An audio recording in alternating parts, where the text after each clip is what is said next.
दिसायला पीपीटी? हो सर. तर हे प्रिन्सिपल ऑफ सुपरपोजिशन होतं. When number of forces are acting on a body, the resulting strain, that is change in length, will be the algebraic sum of all strain caused by individual forces. म्हणजे एखाद्या member वरती जर एकापेक्षा जास्त forces हे act होत असतील तर त्यामुळं त्या मेंबर मध्ये जे काही चेंज इन लेंथ होणार आहे किंवा चेंज इन स्ट्रेन होणार आहे, तो चेंज इन स्ट्रेन आपण कॅल्क्युलेट करतो by algebraic sum of all strains. त्यालाच मॅथमॅटिकली आपण मेन्शन केलेलं होतं. Delta L is equal to delta L1 plus delta L2 plus delta L3 so on.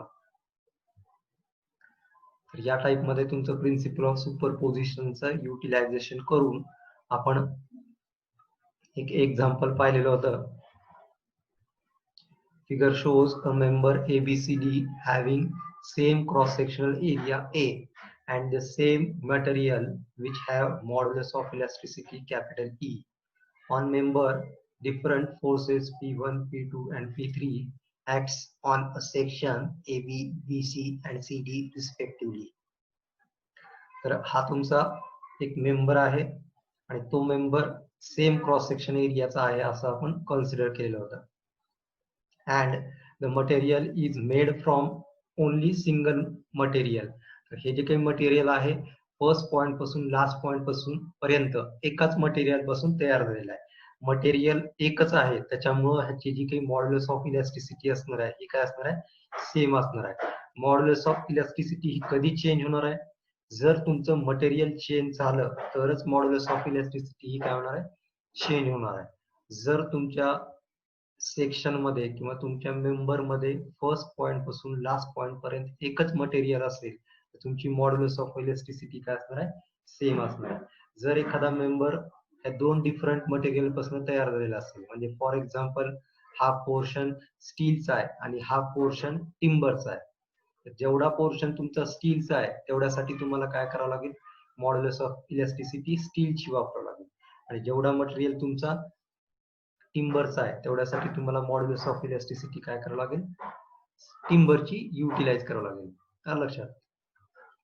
त्यानंतर तर हे ABCD पॉइंट्स आहेत तुमचे. त्यानंतर सेक्शन AB ची लेंथ L1 आहे, BC ची लेंथ L2 आहे, CD ची लेंथ L3 आहे, हे आपण कन्सिडर केलेलं होतं. According to that first portion साठी A1 असणार आहे एरिया A1, सेकंड पोर्शन साठी एरिया A2 आणि थर्ड पोर्शन साठी एरिया A3 असेल. These are the forces which are applied on the joints of member, that is point A, point B, point C and point D. From figure, A1 is equal to A2 is equal to A3. Therefore, we will place capital A. त्यानंतर आपण पाहिलं होतं की free body diagram. तर free body diagram म्हणजे simply आपण काय केलं होतं, जी काही आपली मेन डायग्राम आहे त्या मेन डायग्रामला आपण काय केलेलं होतं, तिन्ही पार्ट मध्ये सेपरेटली ड्रॉ केलेलं होतं. तर अशा डायग्रामला आपण काय म्हणणार, फ्री बॉडी डायग्राम म्हणणार आहोत. तर फर्स्ट पार्ट होता तुमचा AB. तर या AB पार्टचा लेंथ आहे तुमची L1 आणि एरिया आहे, क्रॉस सेक्शन एरिया होता A आणि यावरती फोर्स होता तुमचा P1. Similarly for portion BC, similarly for portion CD. त्यानंतर आपण या तीन फोर्सेस मुळे P1, P2 आणि P3 हा जो काही मेंबर आहे टोटल मेंबर, या टोटल मेंबर मध्ये चेंज इन इलॉंगेशन किंवा चेंज इन लेंथ किती झालेली आहे ही आपण काय केली होती, by using the formula of change in length हे आपण काय केलं होतं, कॅल्क्युलेट केलं होतं. तर बेसिक फॉर्म्युला आपला change in length is equal to by using principle of superposition, delta L is equal to delta L1 plus delta L2 plus delta L3. As we know, the formula for delta L is equal to PL by AE.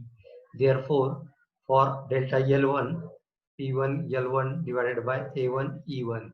For delta L2, P2 L2 divided by A2 E2. and for L3 or delta L3, E3 L3 divided by A3 E3. But we consider having same cross section area and same material. Therefore, A is equal to A1 is equal to A2 is equal to A3 असणार आहे.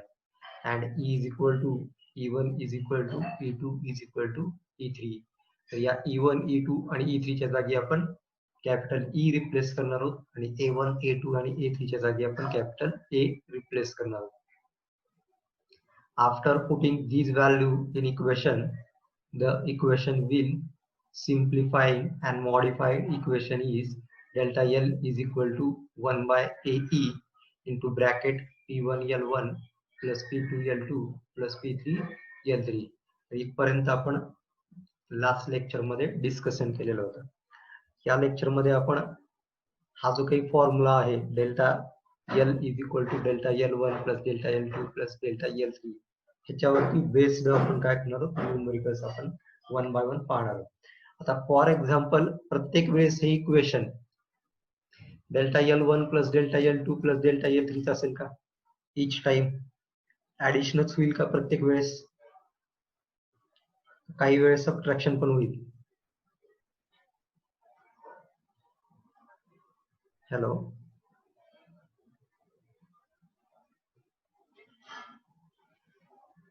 Hello sir आवाज येत आहे sir. Answer द्या. प्रत्येक हे जे काही आपण चेंज इन लेंथचं इक्वेशन लिहिलेलं आहे delta L1 plus delta L2 plus delta L3, तर या इक्वेशन मध्ये दरवेळेस आपण ऍडिशनच करायची का?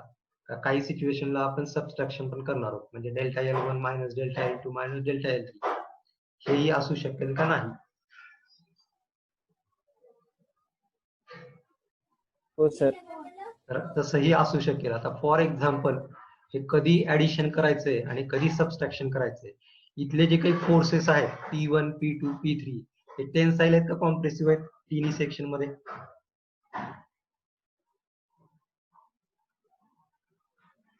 कुठल्या टाईपचं नेचर आहे फोर्सेसचं?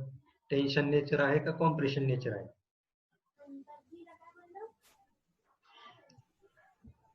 ती कुठल्या टाईपचं नेचर आहे?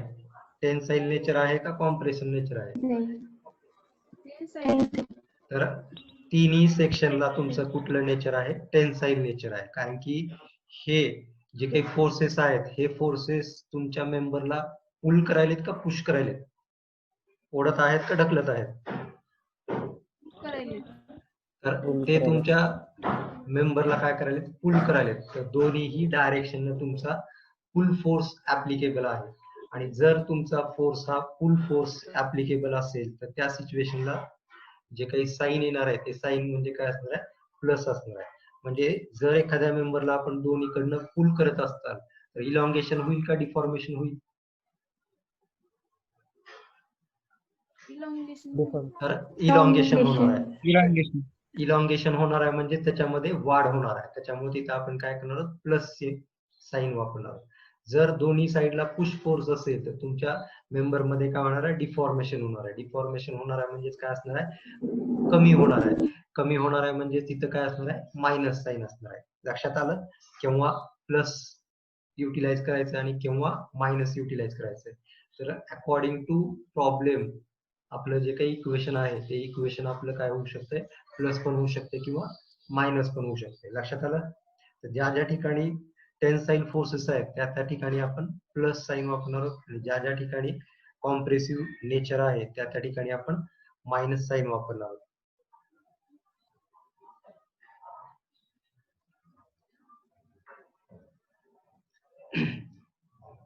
तर न्यूमेरिकल पाहू. फर्स्ट न्यूमेरिकल आहे a brass bar having diameter 20 mm throughout its ABCD section, it subjected to axial force of 50 kilonewton.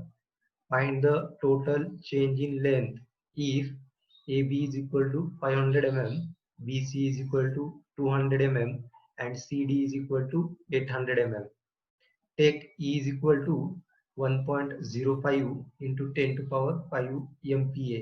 MPa म्हणजेच काय असणार आहे? न्यूटन पर mm स्क्वेअर असणार आहे. तर इथं ब्रास चा बार दिलेला आहे किंवा ब्रासचा रॉड दिलेला आहे. त्याच्यामुळे कॅपिटल ई ची व्हॅल्यू 1.05 इंटू 10 टू पॉवर 5 आहे. जर स्टीलचा बार असता तर ई ची value 2 into 10 to power 5 MPa असती. लक्षात. तर अकॉर्डिंग टू मटेरियल ह्या व्हॅल्यूज काय असणार आहेत, डिफरंट असणार आहेत. तर ह्या व्हॅल्यूज कुठेतरी नोटबुक वरती नोट करून घेत चला. प्रत्येक प्रॉब्लेम मध्ये अशा डिफरंट व्हॅल्यूज आपल्याला दिसणार आहेत. तर एक ब्रास बार दिलेला आहे, जसं की डायमीटर किती आहे 20 mm. तर हे 20 mm डायमीटर हे काय थ्रू आउट द सेक्शन, म्हणजे पॉइंट ए पासून डी पर्यंत हे काय डायमीटर हे सेमच आहे किंवा कॉन्स्टंट आहे. त्यानंतर हा जो काही मेंबर आहे या मेंबर वरती काय मेन्शन केलेलं आहे, या मेंबर वरती तुमचा ऍक्सियल फोर्स हा ऍक्ट आहे आणि ती व्हॅल्यू आहे 50 किलो न्यूटन. म्हणजे पी ची व्हॅल्यू किती आहे इथं, 1 आहे, 2 आहे का 3 आहे?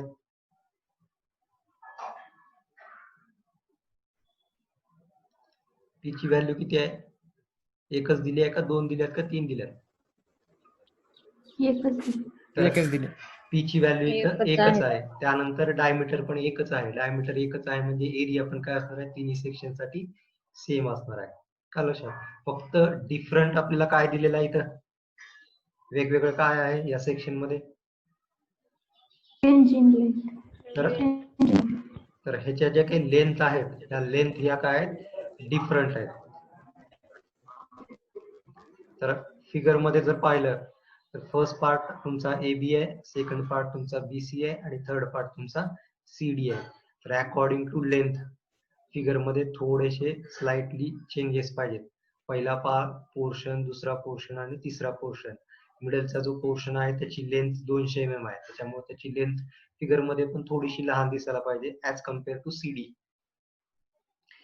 पहिल्या पोर्शनची लेंथ आहे 500, दुसरा पोर्शन BC आहे 200 आणि तिसरा पोर्शन CD आहे 800. या मेंबर वरती तुमचा लोड ऍप्लिकेबल आहे 50 किलो न्यूटनचा. जो काही लोड आहे तो लोड काय असणार आहे, दोन्ही साईडला असणार आहे. जर तुम्ही एकाच साईडला लोड अप्लाय केला तर इलॉंगेशन होईल का? एकाच साईडला जर लोड ऍप्लिकेबल असेल तर इलॉंगेशन होईल का? नाही होणार. तर एकाच साईडला जर लोड ऍप्लिकेबल असेल तर इलॉंगेशन होणार नाही. तर तो तुमचा मेंबर जो आहे तो त्याच साईडलाच मूव्ह होणार आहे. का लक्षात. या टाईपचे प्रॉब्लेम आपण फर्स्ट इयर मध्ये मेकॅनिक्स मध्ये पाहिलेले आहेत. का लक्षात. ज्या साईडला तुमचे मॅक्झिमम नंबर ऑफ फोर्सेस असायचे त्या साईडला तुमचा रिझल्टंट काय होत होता, मूव्ह होत होता. का लक्षात. तर ज्यावेळेस तुम्हाला फोर्स दिलेला आहे, तो फोर्स दिलाय म्हणजे तो काय असणार आहे, दोन्ही साईडला एकच फोर्स असणार आहे 50 किलो न्यूटन. तर एवढा डाटा आपल्याला काय गिव्हन आहे. त्यावरनं आपल्याला काय कॅल्क्युलेट करायचंय, टोटल चेंज इन लेंथ ही आपल्याला फाइंड आउट करायची. तर ऍज पर गिव्हन डाटा, तर फर्स्ट आपण डायमीटर मेन्शन केलेली आहे, त्यावरनं काय कॅल्क्युलेट करू शकतो, area. Therefore area is equal to काय असणार, π/4 into d square. The diameter is given in the problem is 20 mm. Therefore, π/4 into 20 square is equal to तुमचा जो काही एरिया असेल तो एरिया येईल तुमचा 314.15 mm स्क्वेअर. त्यानंतर length of portion AB is 500 mm, that is L1. Length of portion BC, that is 200 mm, which is L2. And length of portion CD, that is L3, is equal to 800 mm. त्यानंतर त्याच्यावरती force दिलेला आहे 50 kilo Newton. तर वरच्या values ह्या mm मध्ये आहेत, त्याच्यामुळे आपण फोर्सला काय करणार आहोत, न्यूटन मध्ये कन्वर्ट करणार आहोत. Therefore P is equal to 50 into 10 to power 3 Newton असेल. आणि फायनली आपल्याला दिलेली आहे modulus of elasticity 1.05 into 10 to power 5 MPa. आणि आपल्याला कॅल्क्युलेट करायचंय change in length delta L.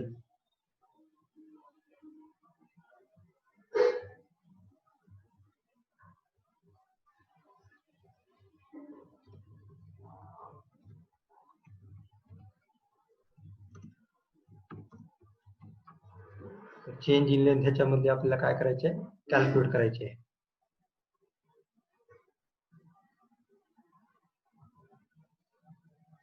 तर change in length is equal to formula आहे आपला delta L is equal to delta L one plus delta L two plus delta L three.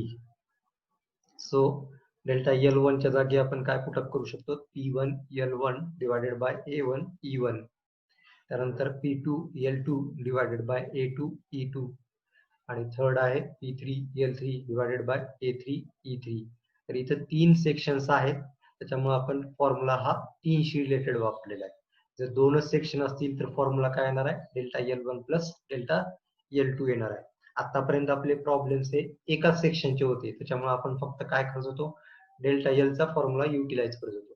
इथं आपले 3 different section हे एकमेकाला connect केलेले आहेत त्याच्यामुळे delta L1 plus delta L2 plus delta L3 असेल. तर इथं P आणि E आणि A याच्या व्हॅल्यूज काय आहेत एकच आहेत त्याच्यामुळे आपण त्याला काय केलेलं आहे कॉमन काढलेला आहे. म्हणजे delta L is equal to काय येईल P बाय ए. ही टर्म काय होणार आहे कॉमन निघणार आहे. कॉमन कशामुळे निघणार आहे जर P is equal to P1 is equal to P2 is equal to P3 असेल तर P1 P2 आणि P3 च्या जागी आपण काय पुटअप करणार आहोत P पुटअप करणार आहोत. A1 A2 आणि A3 च्या जागी आपण A पुटअप करणार आहोत आणि E1 E2 आणि E3 च्या जागी आपण E पुटअप करणार आहोत. त्याच्यामुळे हे तिन्ही टर्म्स या काय निघणार आहेत कॉमन निघणार आहेत आणि ब्रॅकेट मध्ये फक्त काय राहणार आहे L1 plus L2 plus L3 एवढी टर्म ही तुमची ब्रॅकेट मध्ये राहणार आहे. तर यामध्ये ऑल टर्म्स आपल्याला माहिती आहेत का P ची व्हॅल्यू किती आहे एक एक व्हॅल्यू सांगा मला आता. तर P ची व्हॅल्यू किती आहे तुमची 15 किलोन्यूटन. 50 into 10 to power 3. त्यानंतर एरिया किती आहे क्रॉस सेक्शन एरिया 314.15. त्यानंतर कॅपिटल E ची व्हॅल्यू दिलेली आहे तुम्हाला 1.05 1.05 into 10 to 10 to the power power 5 5. आणि त्यानंतर ब्रॅकेट मध्ये आपल्याला L1 L2 आणि L3 च्या व्हॅल्यूज या पुटअप करायच्या आहेत. तर जो काही डाटा आहे तो टोटली डाटा हा न्यूटन आणि mm आणि mm स्क्वेअर ह्या एकाच युनिट मध्ये तुम्हाला पुटअप करायचा आहे. कुठल्या तर युनिट्स हे फक्त इम्पॉर्टंट आहेत या प्रॉब्लेम मध्ये. काही काही वेळेस तुम्हाला एरिया हा स्क्वेअर मध्ये दिला जातो आणि लेंथ या मीटर मध्ये दिला जातो. मग त्या मीटरच्या लेंथ तुम्हाला काय करावं लागेल मध्ये कन्वर्ट करून घ्यावं लागते. या सगळ्या व्हॅल्यूज पुटअप केल्यानंतर तुम्हाला जी काही चेंज इन लेंथ भेटेल ती चेंज इन लेंथ काय असणार तुमची 2.27 mm असेल. तर लक्षात आलं. तर इथं जो काही फर्स्ट टाईपचा प्रॉब्लेम होता या फर्स्ट टाईपच्या प्रॉब्लेम मध्ये आपली P ची व्हॅल्यू पण किती आहे एकच आहे. E ची व्हॅल्यू पण किती आहे एकच आहे आणि एरिया पण किती दिलेला आहे एकच दिलेला आहे. फक्त जे काही व्हॅरी होणाऱ्या टर्म्स आहेत त्या कुठल्या आहेत L1 L2 आणि L3. तेवढ्याच टर्म आपण काय केलेल्या ब्रॅकेट मध्ये ठेवलेल्या आहेत आणि त्यावरून आपण काय केलेलं आहे change in length he calculate केलेली आहे.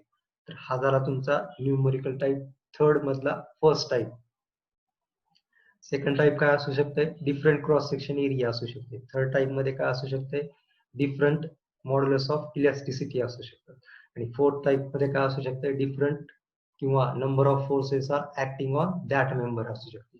म्हणजे याच्यामध्ये किती टाईपचे प्रॉब्लेम तुम्हाला फेस करायचे तर यामध्ये तुम्हाला 4 टाईपचे प्रॉब्लेम तुम्हाला फेस करायचे.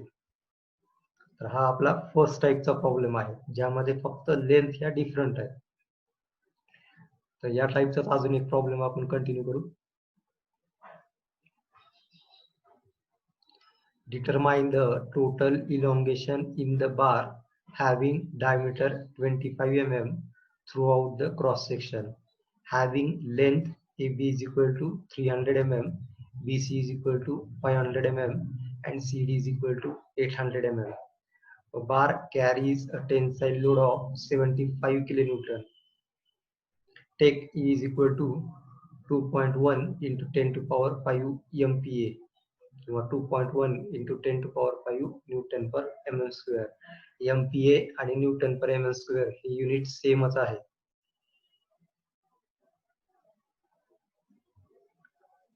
हा तुमचा एक मेंबर आहे.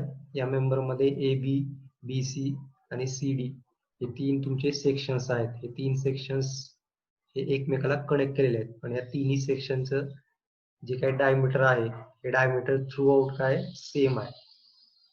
हा तुमचा क्रॉस सेक्शन आहे का एल सेक्शन आहे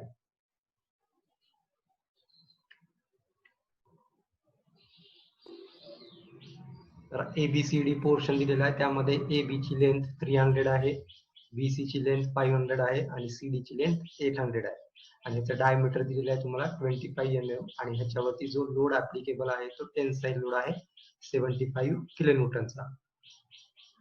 सेम प्रॉब्लेम आहे, एरिया दिलाय म्हणजे त्याच्यावरनं आपल्याला डायमीटर वरनं एरिया कॅल्क्युलेट करता येईल. डायमीटर दिलेली आहे त्यावरनं एरिया कॅल्क्युलेट होईल π/4 × d², म्हणजे एरिया येईल तुमचा 490.87 mm². त्यानंतर 3 पार्टच्या 3 लेंथ दिलेल्या आहेत, त्याच्यामुळे L1, L2, L3 ह्या रिस्पेक्टिव्हली 300 mm, 500 mm आणि 800 mm असतील. त्यानंतर लोड दिलेला आहे, एकच लोड दिलेला आहे म्हणून P ची व्हॅल्यू असेल 75 × 10⁻³ न्यूटन आणि मॉड्युलस ऑफ इलॅस्टिसिटी E दिलेली आहे 2.1 × 10⁵ MPa. तुम्हाला कॅल्क्युलेट करायचे change in length delta L. As we know, change in length is equal to by using principle of superposition. Delta L is equal to delta L1 plus delta L2 plus delta L3. By simplifying the equation, delta L is equal to P/AE into bracket L1 plus L2 plus L3. After putting all values, we will get the value of change in length for delta L, that is 1.16. ही screen दिसायली आहे, तर याचा screenshot काढून घ्या तुम्ही आपापल्या mobile वरती. म्हणजे हा तुमचा एक टाईपचा न्यूमेरिकल आहे.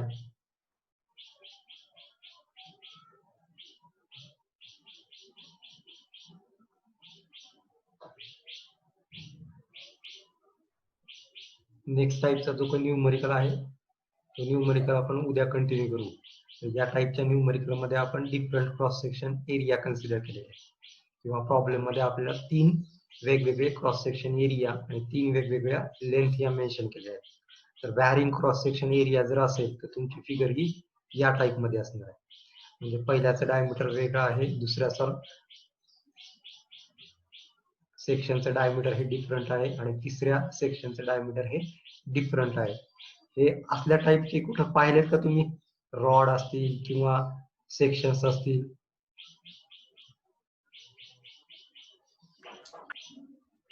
असे different varying cross section area असलेले सेक्शन्स आहेत का कुठं? असतात का नाही? हॅलो, माईक चालू करा, बोला.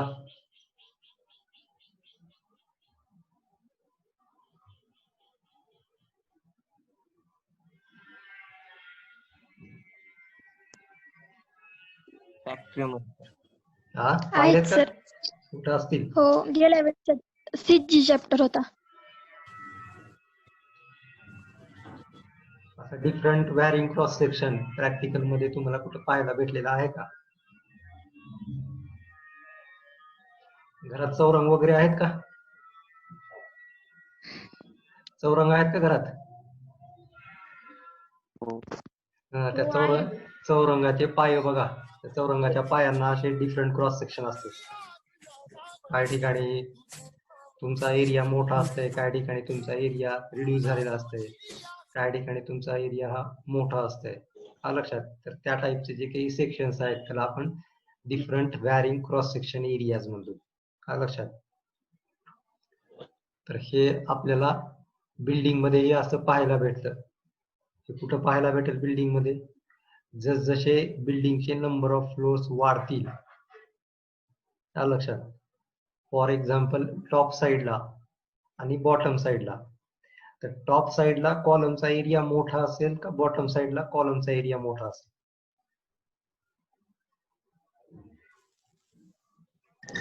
बॉटम साइडला मोठा असेल. तर तुमचा क्रॉस सेक्शन एरिया हा बॉटम साइडला मोठा असणार आहे. तर त्यासाठी आपण या टाईपचेही न्यूमेरिकल्स पाहणार आहोत. आपल्याला कन्स्ट्रक्शन मध्येही डिफरंट टाईपचे व्हॅरिंग सेक्शनचे क्रॉस सेक्शन एरिया आपण कन्स्ट्रक्शन मध्ये युटिलाइज करतो आणि ते एकमेकाला कनेक्ट करतो. लक्षात. तर उद्याच्या लेक्चर मध्ये आपण या टाईपचा प्रॉब्लेम हा कंटिन्यू करणार आहोत. लक्षात आला आजचा प्रॉब्लेम. तर मॅक्झिमम हो या sir. टाईपचेच प्रॉब्लेम तुम्हाला 4 मार्कला एक्झाम मध्ये आहे. एक तर डायमीटर कॅल्क्युलेट करा किंवा हा जो काही न्यूमरिकल टाईप थर्ड आहे त्या न्यूमरिकल टाईप थर्ड मध्ये 2 प्रॉब्लेम्स आहेत. एक डिफरंट व्हीचा आणि आज एक पाहिलेला लक्षात डिफरंट पीचा लोड